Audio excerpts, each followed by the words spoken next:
नमस्कार दोस्तों, रंगमंच कहानियों का में आपका स्वागत है। तो लीजिए सुनते हैं मुंशी प्रेमचंद्र की प्रसिद्ध उपन्यास गबन भाग 19।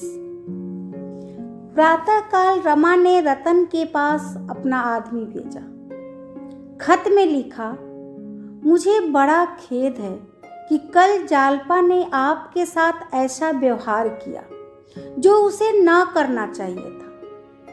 मेरा विचार यह कदापि ना था कि रुपये आपको लौटा दूं। मैंने शराब को ताकीद करने के लिए उससे रुपये लिए थे। कंगन 2-4 रोज में अवश्य मिल जाएंगे। आप रुपये भेज दें। उसी थैली में 200 रुपये मेरे भी थे, वह भी भेजिएगा। अपने सम्मान की रक्षा करते हुए जितनी विनम्रता उससे हो सकती थी उसमें कोई कसर नहीं रखी। जब तक आदमी लौट कर न आया वह बड़ी व्यग्रता से उसकी राह देखता रहा। कभी सोचता कहीं बहाना ना कर दे, या घर पर मिले ही नहीं, या 2-4 दिन के बाद देने का वादा करे। सारा दारोमदार रतन के रुपये पर था। अगर रतन ने साफ जवाब दे दिया तो फिर सर्वनाश। उसकी कल्पना से ही रमा के प्राण सूखे जा रहे थे। आखिर 9 बजे आदमी लौटा। रतन ने 200 रुपये तो दिए थे, मगर खत का कोई जवाब न दिया था। रमा ने निराश आंखों से आकाश की ओर देखा। सोचने लगा, रतन ने खत का जवाब क्यों नहीं दिया? मामूली शिष्टाचार भी नहीं जानती। कितनी मक्कार औरत है। रात को ऐसा मालूम होता था कि साधुता और सज्जनता की प्रतिमा ही है, पर दिल में यह गुब्बार भरा हुआ था। शेष रुपयों की चिंता में रमा को नहाने खाने की भी सूझ न रही। कहार अंदर गया तो जालपा ने पूछा, तुम्हें काम धंधे की भी खबर है कि मटर गश्ती ही करते रहोगे? 10 बज रहे हैं और अभी तक तरकारी भाजी का कहीं पता नहीं। कहार ने त्योरियां बदल कर कहा, तो का 4 हाथ गोर कर ले, काम से तो गवा रही। बाबू मेम साहेब के 3 रुपये लेबे का भेजिन रहा। जालपा, कौन मेम साहब? कहा, जौन मोटर पर चढ़ कर आवत हैं। जालपा, तो लाए रुपये? कहा, लाए काहे नहीं, पृथ्वी के छोर पर तो रहत है। दौड़त दौड़त गोर पिराए लाग। जालपा, अच्छा, चटपट जाकर तरकारी लाओ। कहार तो उधर गया। रमा रुपये लिए हुए अंदर पहुंचा तो जालपा ने कहा, तुमने अपने रुपये रतन के पास से मंगवा लिए ना? अब तो मुझसे ना लोगे? रमा ने उदासीन भाव से कहा, मत दो। जालपा, मैंने कह दिया था रुपये दे दूंगी, तुम्हें इतनी जल्दी मांगने की क्यों सूझी? समझी होगी इन्हें मेरा इतना विश्वास भी नहीं। रमा ने हताश होकर कहा, मैंने रुपये नहीं मांगे थे, केवल इतना लिख दिया था कि थैली में 200 रुपये ज्यादा हैं, उसने आप भेज दिए। जालपा ने हंस कर कहा, मेरे रुपये बड़े भाग्यवान है, दिखाऊं? चुन चुन कर नए नए रुपये रखे हैं, सब इसी साल के हैं, चमाचम। देखो तो आंखें ठंडी हो जाए। इतने में किसी ने नीचे से आवाज दी, बाबूजी, सेठ ने रुपये के लिए भेजा है। दयानाथ स्नान करने अंदर आ रहे थे। सेठ के प्यादे को देखकर पूछा, कौन सेठ? कैसे रुपये? मेरे यहाँ किसी के रुपये नहीं आते। प्यादा, छोटे बाबू ने कुछ माल लिया था, साल भर हो गए, अभी तक 1 पैसा नहीं दिया। सेठ जी ने कहा है बात बिगड़ने पर रुपये दिए तो क्या दिए, आज कुछ जरूर दिलवा दीजिए। दयानाथ ने रमा को पुकारा और बोले, देखो किस सेठ का आदमी आया है, उसका कुछ हिसाब बाकी है, साफ क्यों नहीं कर देते? कितना बाकी है इसका? रमा कुछ जवाब न देने पाया था कि प्यादा बोल उठा, पूरे 700 हैं बाबूजी। दयानाथ की आंखें फैलकर मस्तक तक पहुंच गई। 700? क्यों जी, यह तो 700 कहता है। रमा ने टालने के इरादे से कहा, मुझे ठीक से मालूम नहीं। प्यादा, मालूम क्यों नहीं? पुर्जा तो मेरे पास है, तब से कुछ दिया ही नहीं। कम कहां से हो गए? रमा ने प्यादे को पुकार कर कहा, चलो तुम दुकान पर, मैं खुद आता हूँ। प्यादा, हम बिना कुछ लिए ना जाएंगे साहब, आप यूं ही टाल दिया करते हैं और बातें हमको सुननी पड़ती है। रमा सारी दुनिया के सामने जलील बन सकता था, किंतु पिता के सामने जलील बनना उसके लिए मौत से कम न था। जिस आदमी ने अपने जीवन में कभी हराम का एक पैसा न छुआ हो, जिसे किसी से उधार लेकर भोजन करने के बदले भूखों सो रहना मंजूर हो, उसका लड़का इतना बेशरम और बेगैरत हो। रमा पिता की आत्मा का यह घोर अपमान न कर सकता था। वह उन पर यह बात प्रकट न होने देना चाहता था कि उनका पुत्र उनके नाम को बट्टा लगा रहा है। कर्कश स्वर में प्यादे से बोला, तुम अभी यहीं खड़े हो, हट जाओ, नहीं तो धक्के देकर निकाल दिए जाओगे। प्यादा, हमारे रुपए दिलवाइए, हम चले जाएं। हमें क्या आपके द्वार पर मिठाई मिलती है? रमानाथ, तुम ना जाओगे? जाओ, लाला से कह देना नालिश कर दे। दयानाथ ने डांट कर कहा, क्या बेशर्मी की बातें करते हो जी? जब गिरा में रुपए ना थे तो चीज लाए ही क्यों? और लाए तो जैसे बने वैसे रुपए अदा करो। कह दिया नालिश कर दो। नालिश कर देगा तो कितनी आबरू रह जाएगी, इसका भी कुछ ख्याल है? सारे शहर में अंगुलियां उठेंगी, मगर तुम्हें उसकी क्या परवाह? तुमको यही सूझी कि एक बारगी इतनी बड़ी गठरी सिर पर लाद ली। कोई शादी ब्याह का अवसर होता तो एक बात भी थी, और वह औरत कैसी है जो पति को ऐसी बेहूदगी करते देखती है और मना नहीं करती? आखिर तुमने क्या सोचकर यह कर्ज लिया? तुम्हारी ऐसी कुछ बड़ी आमदनी तो नहीं है। रमा को पिता की यह डांट बहुत बुरी लग रही थी। उसके विचार में पिता को इस विषय में कुछ बोलने का अधिकार ही न था। निसंकोच होकर बोला, आप नाहक इतना बिगड़ रहे हैं। आपसे रुपए मांगने जाऊं तो कहिएगा, मैं अपने वेतन से थोड़ा थोड़ा करके सब चुका दूंगा। अपने मन में उसने कहा, यह तो आप ही की करनी का फल है, आप ही के पाप का प्रायश्चित कर रहा हूं। प्यादे ने पिता और पुत्र में वाद विवाद होते देखा तो चुपके से अपनी राह ली। मुंशी जी भुनभुनाते हुए स्नान करने चले गए। रमा ऊपर गया तो उसके मुंह पर लज्जा और ग्लानि की फटकार बरस रही थी। जिस अपमान से बचने के लिए वो डाल डाल पात पात भागता फिरता था, वह हो ही गया। इस अपमान के सामने सरकारी रुपयों की जिक्र भी गायब हो गई। कर्ज लेने वाले बिला के हिम्मती होते हैं। साधारण बुद्धि का मनुष्य ऐसी परिस्थितियों में पड़कर घबरा उठता है और बैठकबाजों के माथे पर बल तक नहीं पड़ता। रमा अभी इस कला में दक्ष नहीं हुआ। इस समय यदि यमदूत उसके प्राण हरने आता तो वह आंखों से दौड़कर उसका स्वागत करता। कैसे क्या होगा, यह शब्द उसके एक एक रोम से निकल रहा था। इससे अधिक वह समस्या की और व्याख्या न कर सकता था। यही प्रश्न एक सर्वव्यापी पिशाच की भांति उसे घूरता दिखाई देता था। कैसे क्या होगा, यही शब्द अगणित बगुलों की भांति चारों ओर उठते नजर आए। वह इस पर विचार न कर सकता था, केवल उसकी ओर से आंखें बंद कर सकता था। उसका चित्त इतना खिन्न हुआ कि आंखें सजल हो गई। जालपा ने पूछा, तुमने तो कहा था कि इसके अब थोड़े ही रुपए बाकी है। रमा ने सिर झुकाकर कहा, यह दुष्ट झूठ बोल रहा था, मैंने कुछ रुपए दिए हैं। जालपा, दिए होते तो कोई रुपयों का तकाजा नहीं करता। जब तुम्हारी आमदनी इतनी कम थी तो गहने लिए ही क्यों? मैंने तो कभी जिद न की थी। और मान लो मैं 2-4 बार कहती थी, तुम्हें समझ बूझकर काम करना चाहिए था।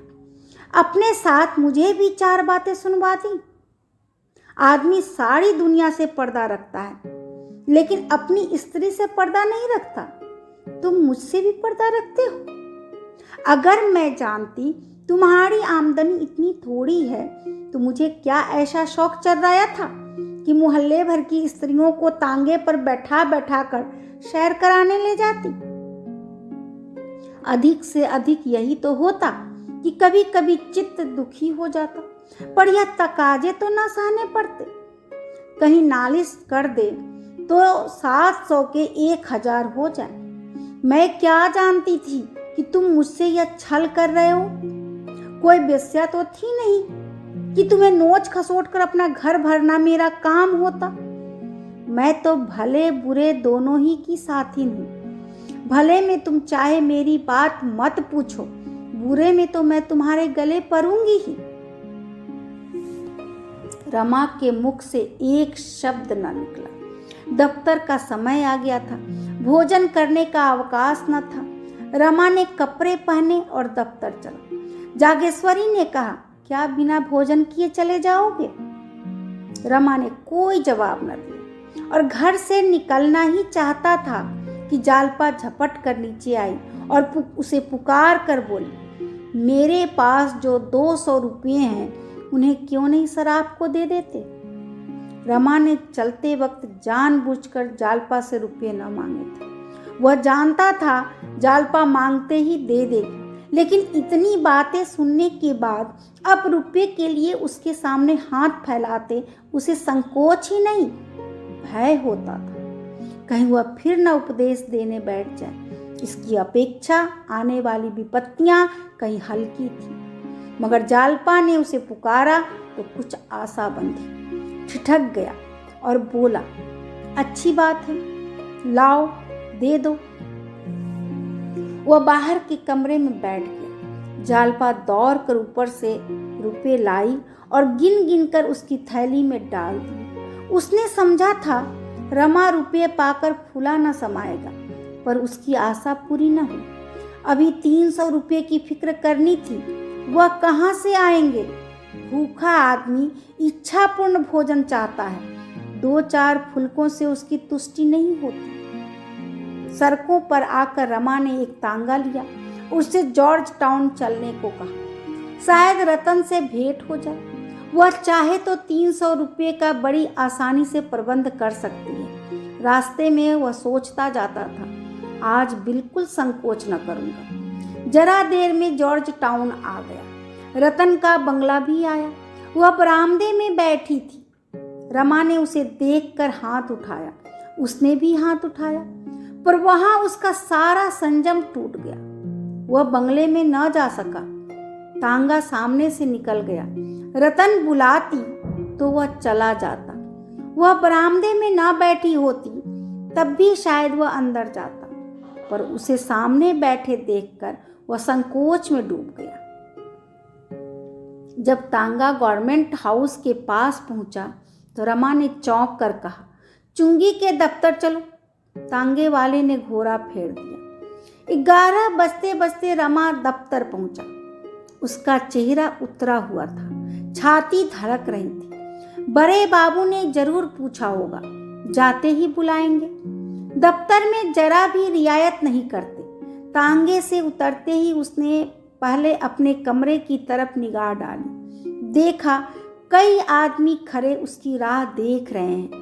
वह उधर न जाकर रमेश बाबू के कमरे की ओर गया।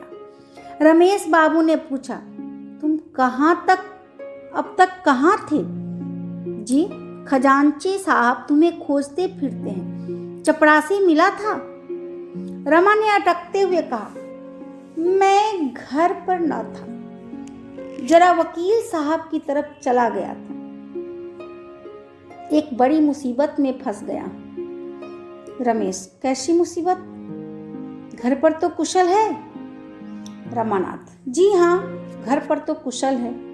कल शाम को यहाँ बहुत काम था, मैं उसमें ऐसा फंसा कि वक्त की कुछ खबर ही न रही। जब काम खत्म करके उठा तो खजांची साहब चले गए थे। मेरे पास आमदनी के 800 रुपये थे। सोचने लगा इसे कहाँ रखूं।